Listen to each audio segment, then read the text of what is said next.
Hello दोस्तों, welcome back to my YouTube channel. Medical life के इस यूट्यूब चैनल में एक बार फिर से आप लोगों का स्वागत है। तो आज का टॉपिक है रिटाइनल डिटैचमेंट। तो आज का टॉपिक को आज हम लोग कवर करेंगे। रिटाइनल डिटैचमेंट के डेफिनेशन के साथ स्टार्ट करते हैं। तो चलिए फर्स्ट ऑफ ऑल डेफिनेशन देख लेते हैं।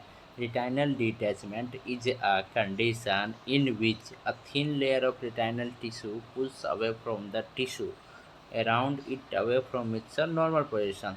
तो मतलब कहने का क्या होता है, रेटिनल डिटैचमेंट एक ऐसी कंडीशन है जिसके अंदर में रेटिनल टिश्यू का जो थिन लेयर होती है, रेटिना के अंदर टिश्यू होगी, उसके अंदर में लेयर होती है, वो क्या चीज़ होती है, पुश सब हो जाती है, मतलब अपना हट जाती है वहाँ से फ्रॉम द टिश्यू से वो हट जाती है, सेपरेट हो जाती है, जिसके वजह से क्या होता है अपना नॉर्मल पोजीशन से हट जाती है। तो रेटिनल डिटैचमेंट में यही होती है।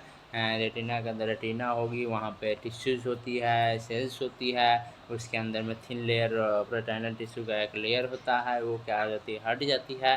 तो रेटिनल डिटैचमेंट वो यही बोलते हैं, मतलब मेनली यही कंडीशन जिसके वजह से रेटिनल डिटैचमेंट बोला जाता है। Retinal detachment is the result of retinal tear. मतलब रेटिनल डिटैचमेंट क्या चीज़ के रिजल्ट को होते हैं, रेटिनल टीयर, मतलब रेटिना होगी वो क्या कहते हैं वहाँ पे फट गई मतलब इन द सेंस ऑफ वहाँ की टिश्यू और सेल जो होती है उसकी डिस्ट्रक्शन होगी, जिसके वजह से रेटिनल डिटैच वाली कंडीशन अपेयर होती है। फिर इसके अंदर में सिम्टम्स क्या क्या चीज़ देखने का मिलता है, फ्लैशिंग लाइट एंड फ्लोटर्स।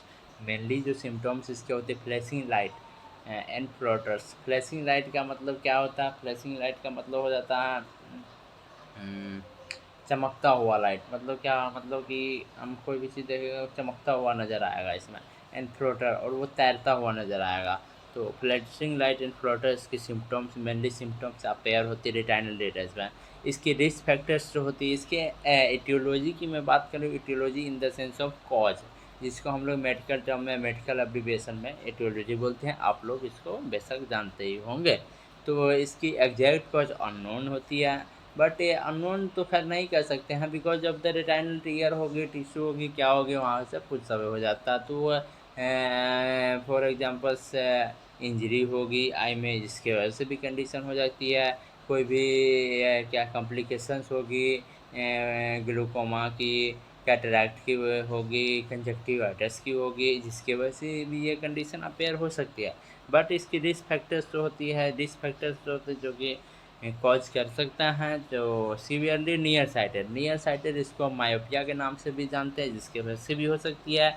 आई के अंदर में इंजरी होगी, कैटरैक्ट सर्जरी होगी, कैटरैक्ट की कोई भी सर्जरी हुई है जिसकी वजह से होगी। ट्रॉमा ऑफ द आई में ट्रॉमा हो गई, उसके पिलोकॉर्पिन आई ड्रॉप्स की वजह से भी हो सकती है। सिम्टम्स की मैं बात कर लेता हूँ। तो सिम्टम्स क्या होता है, flashing light floaters, mainly two symptom, darkening of peripheral vision के अंदर डार्कनिंग आ जाएगी, ब्लड विजन आएगी।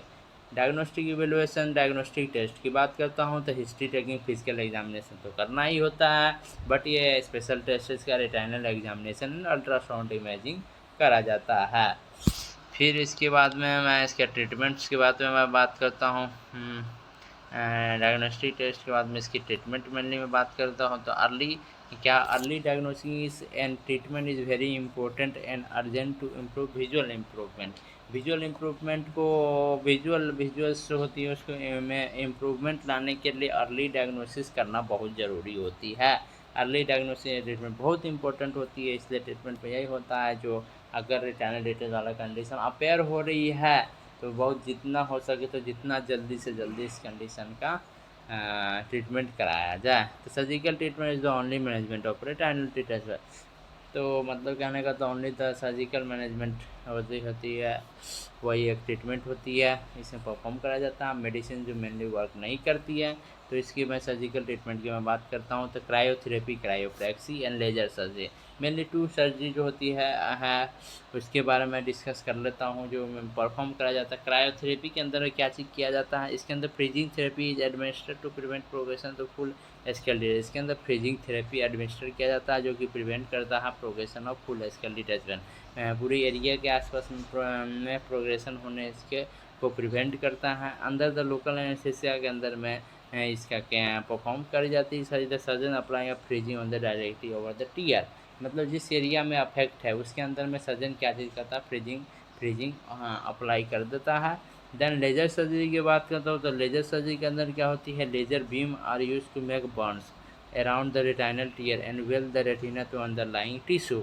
अंडरलाइंग टिश्यू मतलब कहने का हमें लेजर सर्जरी के अंदर में एक प्रकार का लेजर बीम से आती है, वो क्या इसका यूज करता है सर्जन, और क्या क्या करती है, रेटाइनल टीयर जो होती है वो उसको बर्न्स करता है, सबसे पहले जला देता है, जला देने के बाद में उसको वेल्ड करती है अंडरलाइंग टिश्यू, रेटिना के जो टिश्यू होते हैं उसके साथ में वेल्ड कर दिया जाता है। तो लेजर सर्जरी में यही परफॉर्म किया जाता है। फिर अदर सर्जरी की मैं बात करता हूँ, विट्रेक्टोमी भी परफॉर्म किया जाता है। विट्रेक्टोमी क्या होता है, vitrectomy is the most common surgery. Through this surgery the vitreous gel of the eye is remove to reduce the force on the tissue of retina. मतलब विट्रेक्टोमी मस्ट कॉमन सर्जरी होगी, बहुत सामान्य surgery होती है यह। इस surgery के द्वारा विट्रेरस जेल आई के अंदर का विट्रेरस जेल जो होती है उसको रिमूव कर दिया जाती है, जिसकी वजह से हमारे अंदर उसका जो आई के अंदर का जो फोर्स होता है वो रिड्यूज हो जाते हैं, टिश्यू के अंदर में जो फोर्स पड़ रही है वो रिड्यूज हो जाती है। विट्रेक्टोमी परफॉर्म करा जाता है। स्क्लेरल बक्कल सर्जरी की मैं बात कर लूँ, scleral buckle surgery also done the अंदर लोकल और जनरल एनेस्थीसिया।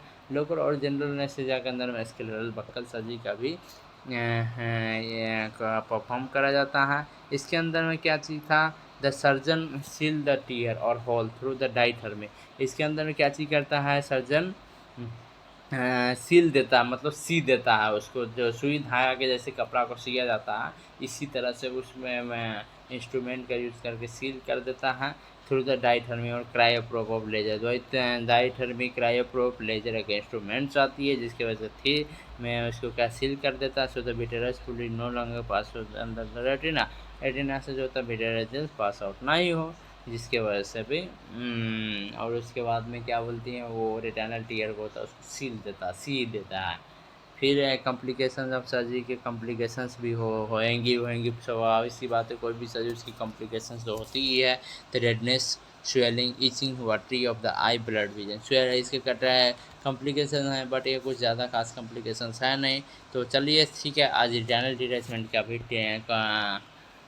टॉपिक कवर होगी। तो धन्यवाद, चलिए मिलते हैं नेक्स्ट टॉपिक के साथ। ओके।